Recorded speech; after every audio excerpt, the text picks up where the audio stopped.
Welcome back. You're still here with us on Markets Today. We spoke about the decline in IT stocks despite good numbers coming in from TCS and the buyback announcement from Infosys and the way the markets fell on account of weakness in the global headlines. But let's talk about all the other headlines that we're tracking for you today.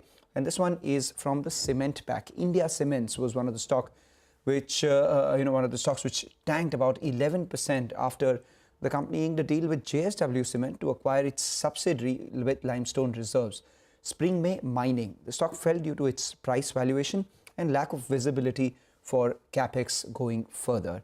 Nigel D'Souza joins in with more details on this deal. Well, JSW Cement has gone ahead and bought India Cement's subsidiary, that's Springway Mining Private Limited. The key asset in this particular subsidiary is a limestone mine that they have in Madhya Pradesh.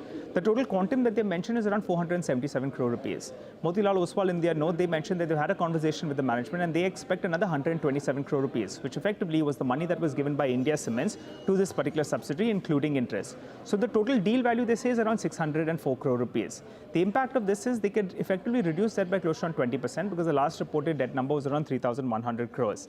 The promoter intent as well will be read positively. And what the street will wait for is any kind of clarity whether or not they want to sell any of their other assets. Maybe the Rajasthan asset that they have, which is around 1.5 million tons. Well, it's a step in the right direction, but brokerages, they're not very enthused. Motilal says they reiterate their sell rating, though they've increased the target price to around 180 rupees. Valuations is one factor that they cite. It's trading at close to around 15 times EV upon EBITDA and also $82 on an EV per ton basis. They're saying there's no big capacity addition that they're talking about on the net debt to EBITDA basis as well. Things look elevated. Moving to Novoma, they say the move is certainly welcome, but more needs to be done on the deleveraging front. And if there are higher sales of non-core assets, then they'll be impressed. They maintain reduced with the target price at around 112 rupees from around 103 rupees earlier. All right, Nigel, thanks a lot for that. With that, we move on to the fifth headline of the day. A bunch of stocks in focus. Divi's Labs, the top Nifty loser after it fell over 5%. Export trends for the second quarter indicated that the company may see over a 20% revenue decline on a quarterly basis, according to IIFL Institutional Equities. Vivek Iyer joins in with the details on that itself. Vivek, fell and ended at the low point of trade. That's right. So Divi's Labs today is one of the losers. A very interesting note has come in from IIFL Institutional Equities, where the analyst has actually gone ahead and tracked the second quarter FY23 export data trends. So in this particular data, that point that he's actually pointed out, they are saying that they may see a greater than 20% sequential revenue decline as far as Divi's Lab is concerned for Q2 FY23. So what they're saying is that this basically indicates that the company may see a dip in revenue, both in Molnupiravir, which was a one-time impact or a one-time boost that the company got in terms of revenue. That particular drug was used for the treatment of COVID. But more worryingly, it also indicates that there has been a dip as far as the base business, that is the core API business, is concerned, and which is why this particular stock, on the back of such a steep decline, is seeing a fall. Now, what is more interesting is that in some of the preview notes that we had a look at, most of the analysts have actually penciled in a 0 to 8%. In fact, BofA Securities is right in the middle, around 2% revenue decline is what they are looking at sequentially. So if you see a much larger than expected revenue decline, one of the reasons why Divi's Labs is falling today is this particular development. All right, the other bunch of stocks that we are talking about, we had Automotive Axles ending in the green after Cummins Inc. Made an open offer to acquire 26% stake in the company. Though along with the market, the stock ended closer to the low point of trade, it outperformed by ending marginally higher. Sonia joins in with the details on that deal as well. Thanks a lot for that. So this is an interesting one. Cummins, in any case, had to make a mandatory open offer for Automotive Axles because they hold about 35.5% stake. But Automotive Axles is now up almost about 4% odd. The open offer by Cummins is for the acquisition of around 40 lakh shares of Automotive Axles, representing 26% of the share capital. Now, BF Investments is the other promoter in the company. So Automotive Axles is currently co-promoted by the Kalyani Group's BF Investments as well as Meritor Inc. Now, once Cummins open offer goes through, it will be co-promoted or co-owned by BF Investments as well as the Cummins Group. Now, the stake that BF Investments holds is 35.5%, which means it's worth 1,137 crores at the current market price. The big question is, will the Kalyani Group tender into the open offer? They may not, because the open offer price at 1,500 is much lower than the current market price for automotive axles. But the company has done very well in the recent past. If you pull up the chart of automotive axles, it's more than doubled since Jan of 2021.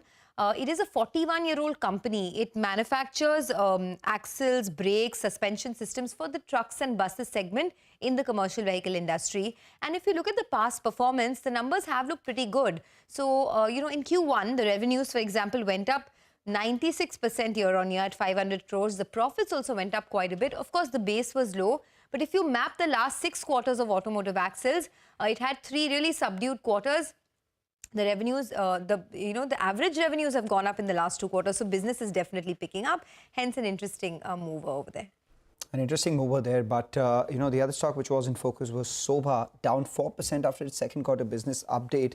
Vahista joins in with the details on that. Vahista, weakness in the second quarter? Well, Sobha Limited has released its real estate operational update for Q2 of FY23, wherein the total sales value was up 13% year-on-year and the average price realization was up 14% year-on-year to approximately 8,700 rupees per square foot. However, on a quarter-on-quarter basis, that is sequential basis, there is not much growth, with total sales value which was marginally up 2% and the average price realization was up just about 3%. Now, on a half-yearly basis, though, the numbers look good, with the total sales value up 35% year-on-year, while the average price realization was up 12% year-on-year. Now, the new sales in terms of square foot was higher in cities like Bangalore and Coimbatore in Q2 of FY23, but was lower in Kerala, in Gurugram, in the GIFT City, Chennai, and in Pune. There was also 3 new residential projects which were launched in Q2 of FY23, 2 of which were in Bangalore and 1 was in Trivandrum. And this refers to a total saleable area of 8.8 lakh square feet. Back to you. Take that point, Vahista, but stay with us. We have Panacea Biotech as well, which rallied about 18%. It received an order worth over 1,000 crore rupees. Take us through those details. Well, the company has received a long-term supply awards, which is worth approximately $127 million, which is nearly 1,000 crore rupees. This is a contract from UNICEF and Pan American Health Organization for the supply of its WHO pre-qualified fully liquid pentavalent vaccine. And the UNICEF award is worth approximately $100 million US dollars. This is for the supply of approximately 100 million doses during the calendar year 2023 all the way up to 2027. And Pan American Health Organization award is approximately 30 million US dollars for the supply of 25 million doses from 2023 to 2025. All right, Vahista, thanks a lot for that. With that, it's a wrap on this edition of Markets Today. Thank you so much for watching. Stay tuned to CNBC-TV18.